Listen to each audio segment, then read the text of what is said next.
ارے لفافوں پہ زندگی گزارنے والوں، شرم سے ڈوب مرو تم۔ ارے تم کو قرآن کریم دیا نا ہاتھ میں، اللہ کا کلام تمہارے ہاتھ میں دیا، تم کو اس کا بھی لحاظ نہیں ہے، اور تم دعویٰ کرتے ہو قوم کا۔ بہت بول سکتا ہوں، یاد رکھو میری زبان کو لگام نہیں ہے، تمہارا گھر سے نکلنا محال کر دوں گا میں یہاں پہ۔ یاد رکھو تم لوگ جو کام کر رہے ہو نا، تم مہاراشٹرا کے مسلمانوں کو نہ صرف کمزور کر رہے ہو بلکہ تم ان کی آواز کا گلا گھونٹ رہے ہو۔ ارے تم الیکشن لڑو، ہم تمہاری تائید کرنے کو تیار ہیں، کب تک تم یہ سیاست کرو گے؟ کہاں وہ لوگ جو اورنگ آباد میں بولے تھے امتیاز جلیل کو ووٹ مت دو؟ اس سماجوادی پینڈیٹ کو ووٹ دو بولے تھے، ارے چہرہ دکھاؤ اورنگ آباد کے عوام کے سامنے تم۔ ارے لفافوں پہ زندگی گزارنے والوں، شرم سے ڈوب مرو تم۔ میرے گھر کو آئے تھے حیدرآباد کو، بغیر بولے میرے گھر کو آئے۔ میں وقف کے بل کی میٹنگ میں جا رہا تھا، پلٹ میرا گارڈ فون کرا کہ صاحب اتنے لوگ آئے، ملا۔ گھر پہ آئے تو میں نے کہا کہ میرا گھر اتنا بڑا نہیں ہے، آپ لوگ 20 لوگوں کو لے لیجئے، 20 لوگوں کو بٹھایا، وہ بات کرے میں بات کرا، لیٹر لکھ کے دیے، ان کو ٹکٹ دو، ملا میں غور کروں گا۔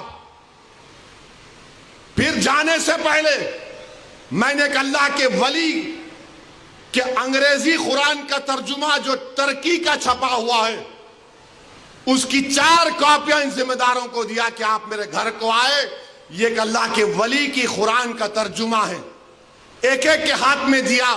تو اورنگ آباد جا کے بولے ہم گھر کو گئے تھے، ہمارے کو چائے تک نہیں پلائے۔ ارے آپ پہلے سے بول دیتے تو نان خلیہ کھلا دیتا میں آپ کو، میرے کو نہیں معلوم تھا کہ تم میرے گھر کو کھانا کھانے آ رہے۔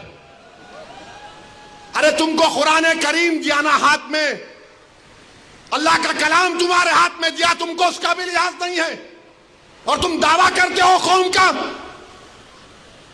بہت بول سکتا ہوں، یاد رکھو میری زبان کو لگام نہیں ہے، تمہارا گھر سے نکلنا محال کر دوں گا میں یہاں پہ۔ میرے بھائی امام شافعی مفتی صاحب بیٹھے ہوئے، امام شافعی رحمت اللہ علیہ کا زمانہ ہے۔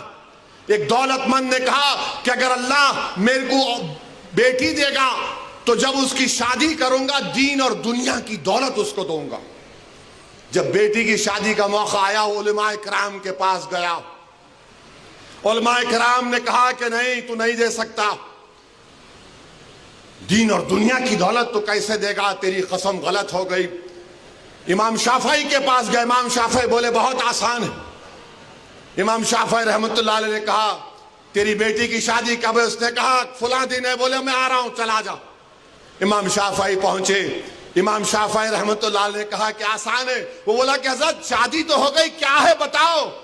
بولے قرآن اپنی بیٹی کو دے دے، دین اور دنیا کی دولت اس کو دے چکا، میں ان کو دیا، 4 قرآن دیا ان کو، اور بول کے دیا کہ آپ میرے گھر کو آئے، مجھے پتہ نہیں ہے، میں وکیلوں کی میٹنگ میں جا رہا تھا، پلٹ کر آیا آپ کے لیے، یہ قرآن کریم کا تحفہ آپ کو دے رہا ہوں۔ ارے تم کو اویسی سے مجلس سے نفرت ہے مگر قرآن کریم کی تو عظمت کا تم لحاظ رکھ لیتے۔ میں یہ بات الیکشن میں بول سکتا تھا مگر خاموش بیٹھے رہا، مگر آج مجبوراً بولنا پڑ رہا ہے۔ یاد رکھو تم لوگ جو کام کر رہے ہو نا، تم مہاراشٹرا کے مسلمانوں کو نہ صرف کمزور کر رہے ہو بلکہ تم ان کی آواز کا